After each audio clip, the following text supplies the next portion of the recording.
Think you forgot something? Boom! Speaking of you forgot something, did you ever put your name in any of your videos?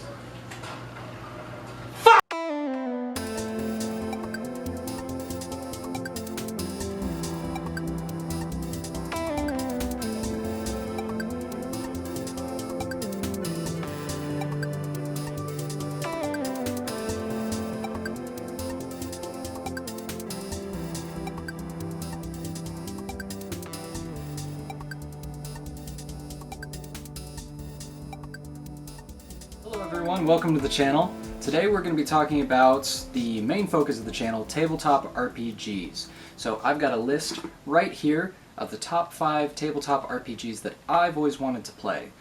Now a little bit about my selection process. Let me start off by saying that any RPG can be good with a good dungeon master or game master or narrator, whatever it's called in that game. It takes the person and the players working well together and being a good storyteller in general to just make a game fun for everyone. Rule set is a matter of taste in a lot of cases, but there are games that have certain themes and elements that you can really work with as a storyteller and a game master where you can build off of it. So if you've got a theme that you can present your players to rather than, oh, I made this spooky world, or I made this homebrew fantasy world, it should feel exactly like this. No, you've got all of the idea and the premise right there in front of you that you can show them with some pictures and things like that, and you can work into your game as many ways as possible. I mean, when you've got a good system, especially one that lets you play and manipulate with the mechanics as a narrator, where you can say, oh, well, did you know you have to make a madness roll? A what? A madness roll. You're gonna have to roll for madness. Oh. Uh-oh. Yeah, we're gonna have fun. There's a lot of rules that you can use to your advantage to get the players more immersed in the experience, and that's something that I look forward to in a lot of games. So there's a lot that aren't too technical, not so technical that you're needing to do long division or THAC0, which I've been told THAC0 in 2nd edition D&D wasn't that hard to get involved with, but you still need a chart to use it in the first place, so I'm gonna write it off as still harder than your standard D&D game. So anyways, the way I divided up this list is, starting with number 5, we'll have the one that I'm the least excited about playing. I still want to play it, it's in the top 5, but going up to number 1, which is the one I absolutely want to play or run as soon as I can, and as soon as I can dig back into it and read back over some of the rules again, I'd be happy to run it. Or if somebody out there is willing to do a Roll20 game of some of these systems, and they DM'd them before and they think it's great too and want to put it on the channel potentially, we could do that too. So, let me know in the comment section or send me a message if that's something you're interested in. My number 5 on this list is going to be a game by Monte called Numenera.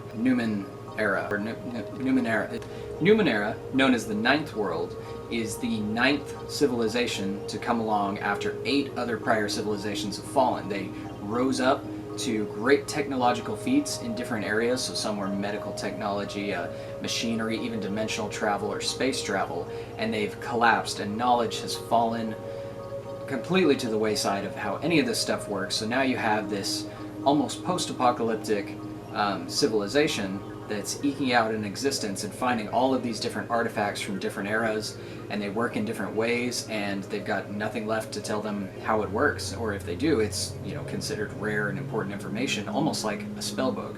And to someone who's not involved with it, it's extremely mystifying, and you can find this crazy thing on the ground, and oh, lo and behold, it frickin' reattaches your arm when you turn on a button and it solders arms back together. Who knows? All kinds of stuff can be found.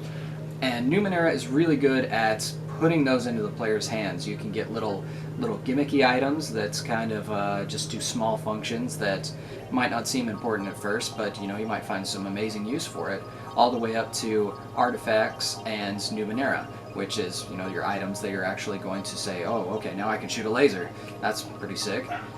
Another feature that interests me, or anybody else that might want to be a game master for Numenera, is the fact that the DM or the narrator doesn't roll anything. They're not rolling any dice. So they have all the stats for the monsters, but when and for the environmental issues and the skill checks and everything. So say a player needs to defend themselves against a monster shooting at them like an ancient robot, it's going to shoot at them, and the player is going to have to roll a defensive roll against it. Whereas, the rest of the time they'll be rolling an attack roll to attack it. But the DM already has all of these numbers as a set challenge rating. So, having DM for so long, that's a really great thing to have, because there's so much mechanics and so many numbers that can really muck up your game if you're really into improvising as a storyteller, which I like to do a lot. I mean, I improvise pretty much every encounter when it comes to the interactions. Like maybe a player convinces a goblin that he doesn't have to be bad, and he can turn against his brothers, and it won't be looked down on by his goblin god, and he rolls a 20, and it's one goblin, so you're like, okay. He drops his weapon, and he sits down on the ground, and he starts to think about his life choices. I love doing stuff like that. That really adds to the game, and the next thing you know, that goblin is the party's either next character or new best friend. It's so much fun, and I think Numenera lends itself to that really well. The other thing that caught my eye, as a DM, with what I'm doing building games, I love flipping through different rule books for a system. I'll go to Half Price Books, I'll go to anywhere that might have them, and just look through an RPG book and see if I like the system, see if it interests me, piques my interest, or anything like that. And usually I can tell a lot about the game before I have to read through a lot of rules just standing in half-price books by flipping to the back or to the front and taking a look at the character sheet. And I did the same with Numenera when it came out. I said, let me take a look at this character sheet here, what do we got? Like, what do we got on this character sheet? And then, bam! You got this thing looking you in the face. Look at it. Oh my gosh, what is that? It's all over the place, and they took a lot of liberties with the character sheet design, and I think that's fantastic. I think more people should try and do that to engage players. And I know me as a player, I'd look at that sheet and go, this is Numenera. This isn't D&D, this isn't some game with a similar mechanic or anything like that. I can look at my character sheet at any time, and I know I'm playing Numenera. So I think that's really great. Also, the game is made by Monte, who made most of 3rd edition and 3.5 D&D, which is probably my favorite edition. It's definitely the edition that I've run the most of. So, he's got kudos in my book. Big thumbs up over there. So, moving right along to the next on our list, we're looking at one that I found off of RPG.net. And if you like tabletop RPG systems like me, that is a great place to check out. They also do a ton of board game reviews, so check them out for that too. If you see a board game on the shelf and you're not sure, just type in RPG.net and look up the board game, and there's going to be a bunch of user reviews that actually tell you a lot about how it plays and what it's like to play it and who it's recommended for. So great resource to have, RPG.net. So I found this one because it was really highly rated on RPG.net. I don't remember the exact rating. It may have changed in the years since I've looked at it, because that tends to happen. New games come out and they move on the ranking and everything like that. But it's called Ryutama. Ryutama is a game that's more, a lot of people say cutesy or happy, but really it's more focused on the journey and the adventure rather than the exact purpose of fighting against monsters. So a lot of people call it Hayao Miyazaki's Oregon Trail, because it's a journey of like some fantasy farmers and healers and a few magic users and maybe adventuring swordsmen off on a journey from town to town, selling goods and moving around and overcoming different obstacles, whether it be intrigue in the towns, or it might be dangers on the road and the occasional monster and things like that. There's also a lot of roles that involve just setting up your character for the day. You make a roll at the beginning of the day to see how your character is going to perform that day. I'm not sure, I haven't looked at it in a while. I can't remember if it affects every roll for the rest of the day. Probably not. That's more reserved for like one roll systems where you use one die roll at the session and then just add that to all of your character stats for that particular day, and then you make one more roll and sees little bit of dynamics there of how your character is going to do. Ryutama uses a lot of that, and from what I can tell, the combat system especially makes me think of some of the more fantastical, less, serious, I'm talking Final Fantasy IX style Final Fantasy games, or other Japanese JRPGs where you've got a front line of combatants and a rear line of combatants for both the attacking and the enemy side, and you don't have to worry about positioning and grid and maneuvers and flanking and things like that. There's character abilities, sure, that may give you something similar, but really you're looking at, just straight up combat. Here it is, laid out. It's for the people that want a more RPG or role-playing part of the RPG element in their game. And I think it could be a lot of fun. I know there's a lot of good opportunities as a storyteller too, because there's a character called the Ryujin, which is the half-dragon, which is kind of a storyteller. You could think of it like a narrator writing the script for the characters. And he has an influence in certain things in their lives that are, like making the journey harder, or, dropping a little Deus Ex Machina in there somewhere. So there's a lot of good opportunities for that, and if it's something you're interested in, definitely check it out. Moving on. At number 3 on the list, I've got one that I've actually already made some pre-made characters for. The creator, we're gonna find out his name. He ain't gonna leave his name out. He's on YouTube. He's watching. Yeah, I'm gonna get his name wrong too. It's Eloy Lasanta. And I actually watched his video where he goes over how to make a character for AMP. It's very good. It made the process very easy, and now that I've done it, and with the notes that are included at the bottom of the character sheet, it's a breeze. So the game is called AMP Year 1, and second book is Year 2, and third book is Year 3. I love this series. Now, I'm a big X-Men fan to begin with, so this was right up my alley. It's a mutant, superpowered game where you're playing characters that have, over the years, after World War II and Nazi scientists tried to create superhumans and everything like that, using 12 different strains, I think it's 12 different strains of powers to create these supermen, and nothing happened. And now we're up to the year 2017, and all of a sudden these powers are coming out in their children.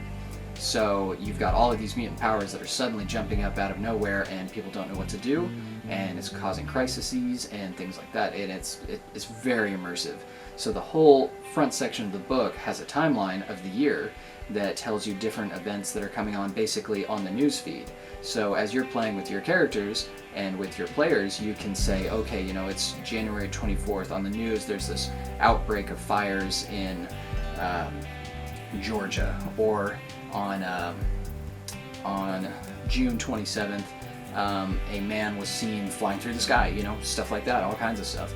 And it adds great little tidbits into the game that the players can really go, oh man, this is real. And there's an entire year's worth of events, okay? It's not just a few quips. So your powers are all powered by juice, and a system called juice, which allows you to, whenever things get really desperate, whenever things get dangerous, that's when juice starts to kick in, where you, if you meet another AMP, Advanced Mutant Potential Person, so if you meet another AMP, it's going to generate a lot of juice. Your powers are going to start to flow, and then there's characters like that can have lightning powers, and they can stab their hands into a transformer or something, or put their hands on a transformer or a car battery and juice themselves up that way, and that's going to give them a set limit of how much power they've got before they run out and maybe they need another kick or something.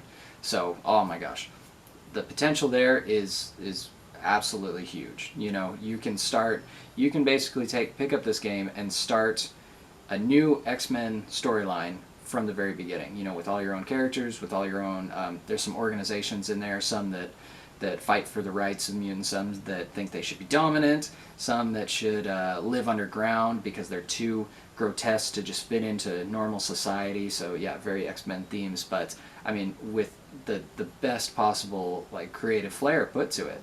And I'm really excited to play that one. Like I said, I've already made some pre-made characters using his character builder, and I'm going to link the character builder down below this video so that anybody else wants to, you know, go out there and make their own characters and maybe talk to me later and we can see about setting up games, then we could do that too.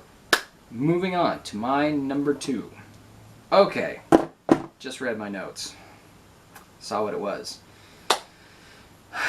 It's a little game called Don't Rest Your Head. Now this game actually scares me. As someone that's dealt with insomnia and road hypnosis or falling asleep at the wheel, and had minor hallucinations, I mean, do not fall asleep at the wheel. Don't drive for more than 12 hours. You know, obey those safety laws for sure, because it can be dangerous. More dangerous than drinking and driving sometimes, which I'm also very serious about. Don't drink and drive. So, man, don't rest your head. So the premise is all of your characters are insomniacs that can't sleep for whatever reason. Some, I remember in the example, it mentions a man who's lost his son. He doesn't know where he is. He's been kidnapped. He's gone. There's no ransom note, nothing. So he can't sleep. He's frustrated. He's just going nuts. And these people that can't sleep eventually find their way into this world that you can only see if you haven't slept for an amount of time. It's the woken world. So, you know, it's like a little gap, and there's all these strange creatures and everything like that, and things like the paper boys that come along, and there's dark corridors that you have to traverse, and if your character sleeps, there's a chance that these creatures are going to find them in their sleep. Wow, I mean, it's a pretty scary premise to me, I'm not gonna lie. It's a freaky one, and I've played around with some spooky games. Like I said, we did an SCP game, and the best, I love to work in, you know, music and mood lighting, you know, where we played a lot of the scarier games. I made some specific horror light games to play, and we played in pitch black, where you've got my voice and you've got only the light of your phone to guide you. So if your phone battery dies, your character goes mad too. So I've got people looking at their character sheet over the phone light. I've got creepy music playing. It really adds to the experience, and Don't Rest Your Head is one that I'd love to do with that. There's also, now it's been a while since I read up on this one. I haven't had anyone to play it with in a while. So there's also a system of chips or tokens, like a bowl of white tokens and a bowl of black tokens. You could use beads or something like that. There's a really good, man, it's been a while since I read up on it, and I should have reviewed it for this movie before I got back. But there's a really good interaction between the narrator and the players, where they're moving these tokens about, and you know, as you're building them up, you can get different bonuses, or you're stacking up bad things that are going to happen. So that's a great mechanic, and I'll probably go more into that one because I couldn't find any review videos on YouTube, so I'll probably just make one myself. So, moving on to my number 1 tabletop RPG that I want to play. This one really got me the direction that I wanted for my tabletop RPG because of the way it's built. So it's called Fading Suns. And I think this one is criminally overlooked, okay? You've got stuff for Warhammer fans, for Dune fans of the, you know, the space opera kind of thing. And you've got stuff for Stargate fans, especially. Stargates are a big part of this. And it's not just thrown together ad hoc. It's really put together well, where you've got a long history of mankind's exploration into space. You've got a realistic look at how far planets are, which is something a lot of sci-fi shows either gloss over, like Star Wars, or, you know, just warp drive, or isn't really explored properly, or it's like, oh, let's go to that other planet. It's like, how'd you get, that's 100,000 light years, you know, stuff like that. But no, this is taken into great consideration in this series. You have an imperialistic style empire, not with the emperor from 40K that's going to sit on his throne. No, none of that. It's still very human, but 3 civilizations of man have fallen, and now through use of these warp gates, I believe they're called warp gates in the game, is mankind has spread out all across the galaxy with these warp gates. But after the last calamity, they were either snatched up by merchant guilds or completely lost. So there are planets out there with human inhabitants that are completely cut off from the rest of the galaxy on an alien hostile world that might have been devouring them. They might have been colonizing it. They might have been putting oxygen onto the thing so they can live there, and they're cut off. So there's a big push for adventurers to go out and find worlds and find these warp keys and everything to get them to these other planets and either save civilizations or find ancient valuable artifacts, things like that. There's so much potential for exploration there. I just love it. So going back to the empire that you're set in now, there's an emperor, and he's on this great crusade to unite all the worlds again, and so that's a big part of it too. And he's conflicted with the Merchants Guild, I believe, and there's just endless possibility. You also have aliens, which I love. Aliens and monsters in my stuff, so that's good for me. I like to have some options there instead of just playing a human. I play a human every day in real life, so why won't I play in a game, So yeah, Fading Suns, I think is fantastic. There's so much for it there. They have good reasonings for melee combat to still be a part of it, where people have personal protective shields that they can wear, also a lot like Dune if you've read Dune. They have personal protective shields, which if you stab precisely enough, basically the shields will activate after a certain amount of force is pressed against them, so bullets, lasers, anything like that. But if you're very precise with, say, a rapier, which is how the nobles duel, if you're very precise, you can stab what they call under the shield, which is light enough and precise enough that you can cut somebody with the fact that the blade is sharp without applying a lot of pressure to do so. So there's great potential there. Yeah, it's just, it's a series that I've really wanted to approach, and they really gave me what I wanted for my RPG, which is a world where you have a complete story and a complete system already included. So Dungeons & Dragons, I give it a lot of credit for being the granddaddy, for coming first and everything, but there's never been a dedicated setting for Dungeons & Dragons. There's been Greyhawk, Forgotten Realms, Eberron, just many settings. Iron Kingdoms comes to mind. That's another great one if you like tabletop wargaming. So these have all been adapted into the D&D system very well, but you take a look at Forgotten Realms and you say, you take a look and there's all these gods. These are all human gods. Well, I'm playing an elf. Where's the elven gods? Well, you got to get 3 more books to get that. Or I'm playing a dwarf, I want a world that's already put together from the get-go, where I've got maybe not all of the information right there, where you're just overwhelmed with just an incomplete description of the stucco on the church ceilings and everything like that, Not so detailed that it's going to just blow me away. That could be included in later books, but I do want to have all these races living together, maybe not in harmony, but equally across the planet. So that's something that I worked really hard for my RPG, is to get good, plausible reasons why there are 8 different races living on this planet, give you options for getting into the society of their races, where I think elves and dwarves especially, and halflings to a smaller extent, is really taken for granted because of how much prior material there is, say from Lord of the Rings, which if you know some things about elves or dwarves or orcs from Lord of the Rings, that doesn't necessarily translate into Dungeons & Dragons and Forgotten Realms or Greyhawk or any of those others. Different fantasy series handle it differently. So you've got maybe a learning curve there where you come into the game thinking elves can do this, and it's like, oh, well, no, this is D&D. It works differently. So it plays a lot off of this prior knowledge that's not actually true and not actually involved in the game. But people are led to assume that they know a lot about elves and dwarves and halflings and half-orcs to a small extent, and half-elves especially, because they've seen Lord of the Rings or they've seen another fantasy property that uses the same.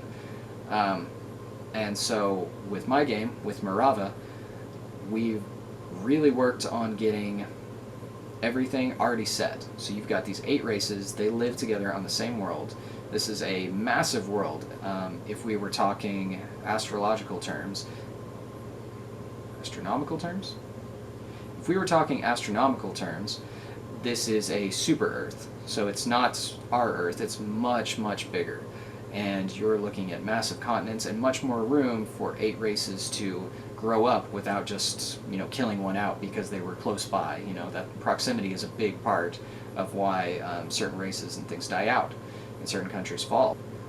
So from the get-go, you've also got access to all the different gods, religions, maybe magical systems or viewpoints of these races that you can jump right into. You can say, okay, I know the Basque, they are always fighting against their more beast-like nature, and they're trying to force logic on themselves and be a logical, sophisticated race. So, that's a great jumping off point.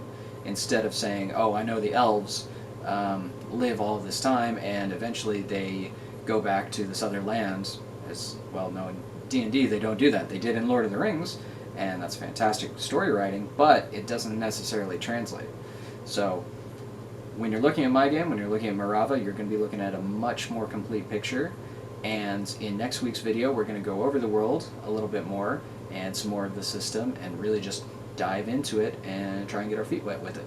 So if you liked the video, like, share, and subscribe. We're going to have links down below to a lot of different game systems. Monte Cook has a video introduction for Numenera, and Eloy Lasanta, Eloy Lasanta has a video for building a character in AMP, or AMP, which I think I called it wrong before, but it's AMP, Year 1.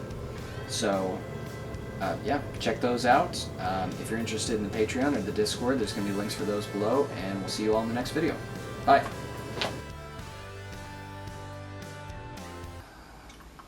I don't like that. Let's not do that one. We'll activate. So, I'm going to pause. So,